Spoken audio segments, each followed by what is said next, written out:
दोस्तों, क्या आप जानते हैं हम जब भगवान को भोग चढ़ाते हैं तो फिर भोग चढ़ने के बाद हमारा चढ़ाया हुआ भोग मतलब कि प्रसाद पैसा का पैसा ही क्यों होता है, उसमें से कुछ कम क्यों नहीं होता है। क्या आपको भी इस प्रश्न का जवाब नहीं पता है? क्या आप भी इस प्रश्न का जवाब जानना चाहते हैं? तो फिर ये स्टोरी आपके लिए ही है। एक दिन एक लड़के ने क्लास में अपने शिक्षक से प्रश्न पूछा कि गुरुजी, हम भगवान को भोग चढ़ाते हैं तो फिर उस भोग में से भगवान कुछ लेते क्यों नहीं है? हमारा प्रसाद उतना का उतना ही क्यों होता है, उसमें से कुछ कम क्यों नहीं होता है। गुरुजी ने उस लड़के को तत्काल कोई जवाब नहीं दिया। उन्होंने उस बच्चे से कहा, मैं तुम्हें इसका जवाब कुछ समय के बाद देता हूँ। उस दिन गुरुजी ने पाठ के अंत में एक श्लोक पढ़ाया। पाठ पूरा करने के बाद गुरुजी ने सभी शिष्यों से कहा कि वे सब पुस्तक में से देखकर श्लोक कंठस्थ कर लें। करीब 1 घंटे बाद गुरु ने प्रश्न करने वाले शिष्य से पूछा कि उसे श्लोक कंठस्थ हुआ कि नहीं। उस शिष्य ने पूरा श्लोक शुद्ध शुद्ध गुरु को सुना दिया। फिर भी गुरु ने सिर नहीं में हिलाया।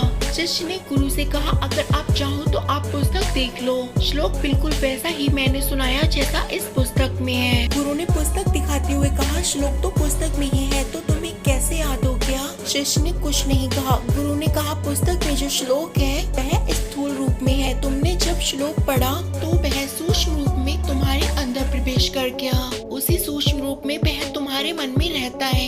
इतना ही नहीं, जब तुमने इसको पढ़कर कंठस्थ कर लिया तब भी पुस्तक के स्थूल रूप के श्लोक में कोई कमी नहीं आई। इसी प्रकार पूरे विश्व में रहते परमात्मा हमारे द्वारा चढ़ाए गए भोग को सूक्ष्म रूप में ग्रहण करते हैं और इससे स्थूल रूप की वस्तु में कोई कमी नहीं होती है। उसी को हम प्रसाद के रूप में स्वीकार करते हैं। शिष्य को उसके प्रश्न का उत्तर मिल चुका था। शिष्य को तो उसका जवाब मिल गया। क्या आपको भी अपने प्रश्न का जवाब मिल गया? मुझे कमेंट में जरूर बताना। दोस्तों, मैं उम्मीद है कि most powerful motivation story in Hindi का आप पर पॉजिटिव असर पड़ा होगा।